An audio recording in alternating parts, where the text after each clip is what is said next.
The lights flicker across the street like shards of fragile hope. You step inside a home buzzing with laughter, ornaments dangling like tiny eyes, and yet, beneath the clinking of glasses, there is a silence you cannot shake. It is not merely loneliness, it is the pull of something deeper, an invisible current tugging at the edges of your mind. The season of joy becomes a mirror, reflecting not what is, but what is missing. Carl Jung spoke of thresholds, places where the conscious mind meets the unconscious, where the familiar facade of life dissolves into the hidden architecture of the psyche. Christmas, in its ritualistic perfection, becomes such a threshold. The music, the lights, the endless gatherings, they are not only celebrations but signals, triggering memories, desires, and the shadow we often refuse to name. You are standing at the edge of an abyss, yet it is an abyss not of despair, but of recognition, a code of the self waiting to be deciphered. Imagine a key, gilded in gold, suspended over a darkened ocean. To reach it, one must descend, letting go of the superficial, the rehearsed smiles, the narrative of holiday cheer. Each wave of melancholy, each pang of regret, is a riddle, an encrypted message from your unconscious. Jung would call this encounter a dance with the shadow, that portion of the self we hide, even from ourselves, yet which shapes every feeling, every decision, every fleeting happiness. Consider the child who once believed in miracles, now staring at the wrapped gifts, sensing that the magic is conditional, ephemeral. That sense of disillusionment is not weakness. It is the psyche's whisper that something essential has been overlooked. The architecture of your mind, intricate and enigmatic, is reminding you that joy imposed from outside cannot reconcile the emptiness within. As we descend further, the imagery becomes richer. The candles on the mantel flicker against darkened walls, casting shadows that stretch unnaturally long. They are not just shadows of the room, but of your inner world, codes of unprocessed grief, forgotten longing, and the quiet ache of solitude amidst abundance. To move forward, you must not flee from these shadows. You must meet them, understand their rhythm, trace their origin in your own unconscious. And yet, even here, there is a subtle invitation. Those who dare to explore find that beneath the weight of melancholy lies a strange liberation. Each recognition of fear, each encounter with the unloved parts of the self, becomes a step toward a hidden wisdom. Christmas becomes a portal, a mirror reflecting the invisible machinery of your own psyche. Before we step into that inner world fully, pause, let the weight of recognition settle. The next stage awaits, a confrontation with the mechanism that drives these feelings. It is here you will discover why the holidays stir not only nostalgia, but the unspoken machinery of your mind. If you are willing to walk this threshold, consider joining a community of seekers who do not shy away from the darkness. Those who stay, who watch, who reflect will find that the journey is less about suffering and more about decoding the self. The key hovers golden and impossible to grasp from above.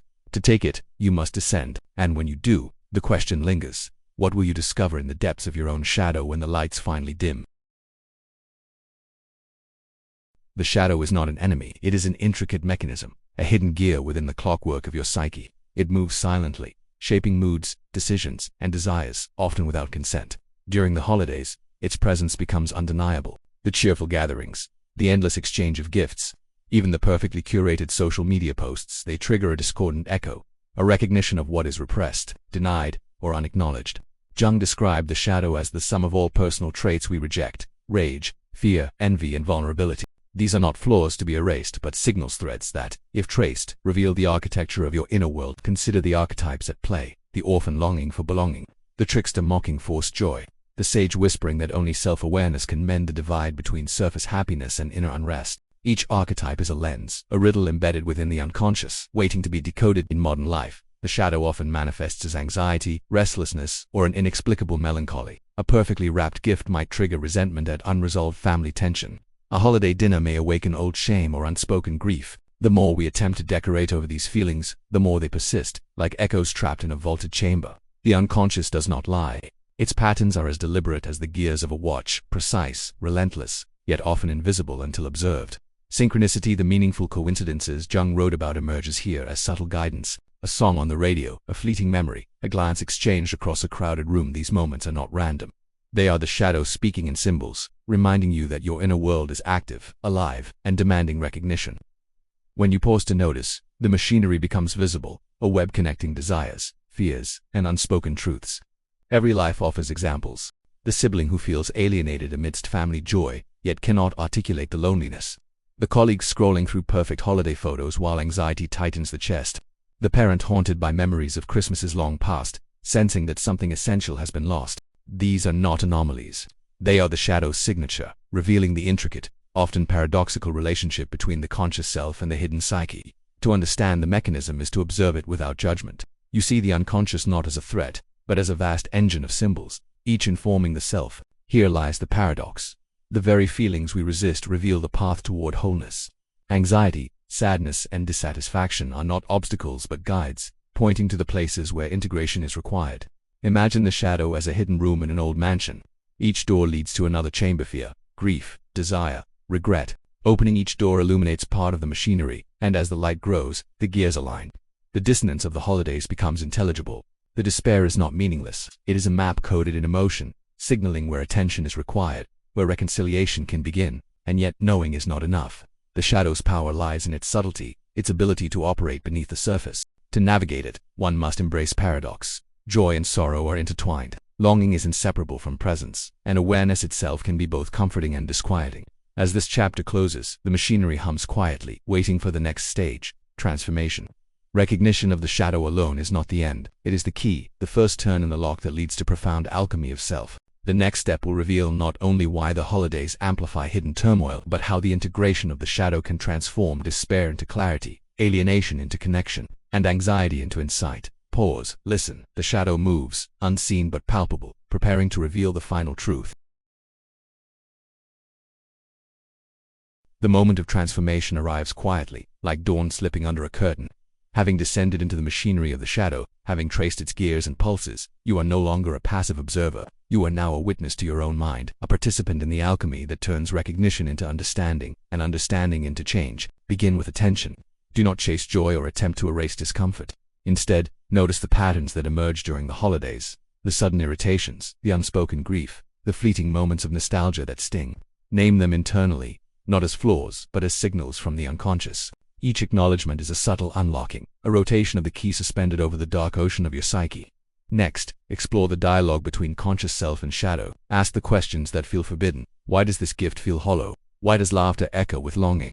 What old narratives are still running beneath the surface? The shadow responds not in words, but in reflection, in imagery, in the subtle currents of thought and emotion. Accept the answers. No matter how uncomfortable, the process is precise. Like adjusting an intricate gear in a clock, small movements yield profound alignment. Integration follows. The archetypes that once operated on orphans, tricksters, sages can now be engaged consciously. The orphan archetype teaches empathy for your own loneliness. The trickster warns against illusions of forced happiness.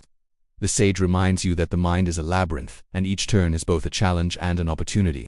This is not a metaphorical exercise. It is practical psychology in motion. The holiday blues, understood through this lens, transformed from mere suffering into a guidepost, revealing where presence and attention are required. Observe also the rhythms of your environment. Candles flicker not only on the mantle but within the psyche, casting shadows that move and breathe.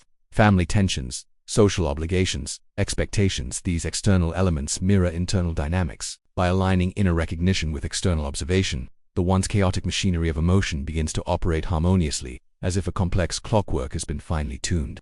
Now pause, let silence settle between thoughts. Transformation is rarely loud. It is the subtle shift that allows the mind to perceive previously invisible connections. The ache of absence softens, not because it disappears, but because it becomes intelligible, a signal within a larger pattern. Loneliness is recognized as a companion, anxiety as a teacher, and fleeting joy as a bridge between shadow and consciousness. Finally, embrace the mystery. The holidays are not a problem to be solved, but a canvas upon which the psyche paints its hidden truths.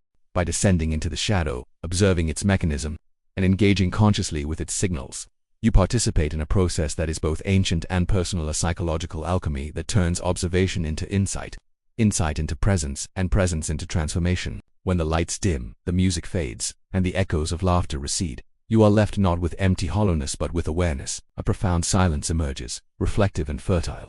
It is here, in this quiet, that the true gift of the season is revealed. The capacity to see yourself, fully and unflinchingly, and to navigate the currents of emotion with deliberate attention. This is the culmination, not a promise of perfect happiness, but the discovery that understanding, integration, and reflection can transform the hidden weight of the holidays into a pathway towards psychological clarity. The golden key has been grasped, the shadow observed, and the machinery of the psyche acknowledged. Now, the mystery is not something to fear, it is something to inhabit, with awareness, courage, and a quiet reverence for the architecture of your own mind.